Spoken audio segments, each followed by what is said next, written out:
All right, so let's do some get some help for section 3.1.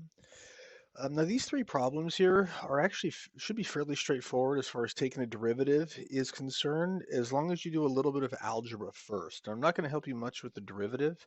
I'm going to help you with the algebra and then tell you what to do, and then you're going to go off and do it. For instance, for number 23, all you have to do is rewrite all of these in terms of a fractional exponent. So t, the fifth root of t is t to the 1/5 power. And then 4 times the square root of t to the 5th is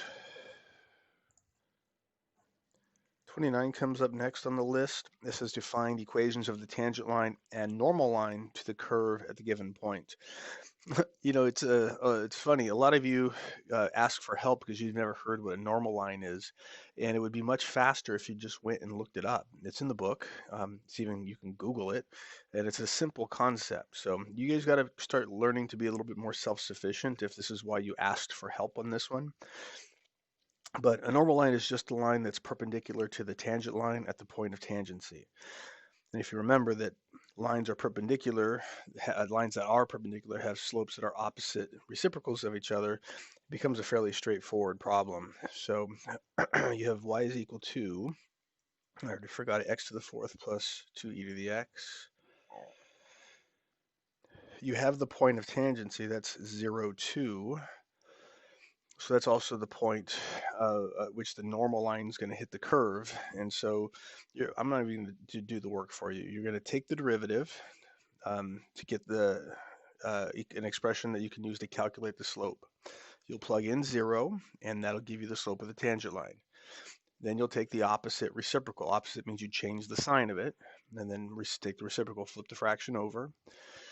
That'll be the slope of the normal line. You'll have your two slopes, and you have this point right here. Just go write the equations of those lines. It's pretty straightforward. 33 is next on our list. And so it says to find f prime, compare the graphs of f and f prime and use them to explain why your answer is reasonable.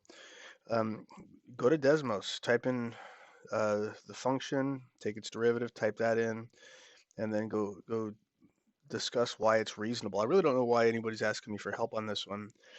And I'm not trying to be rude by saying that, but the derivative is pretty straightforward for this one. I'm not going to do it for you, but you should know the derivative of e to the x, and you should know the derivative of 5x.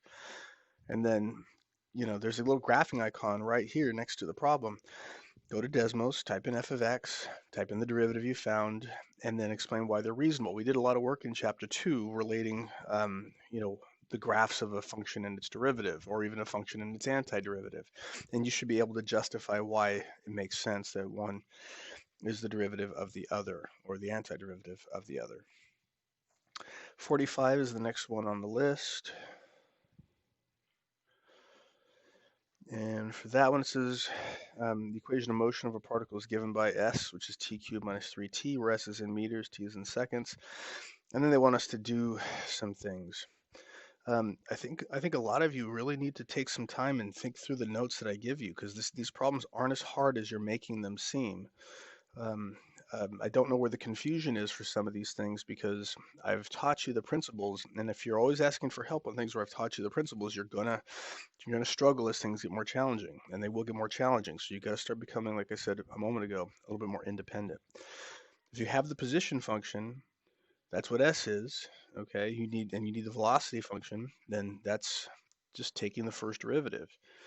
And then if you take the second derivative, that'll give you the acceleration. So you can do those. Those are just simple power rule and the difference rule things. It says to find, they want to f as functions of t, so there's nothing to change. Just take those derivatives. And then after 2 seconds, you want the acceleration. So take the acceleration expression, plug in 2 for t. And then for part C, it says the acceleration when the velocity is 0.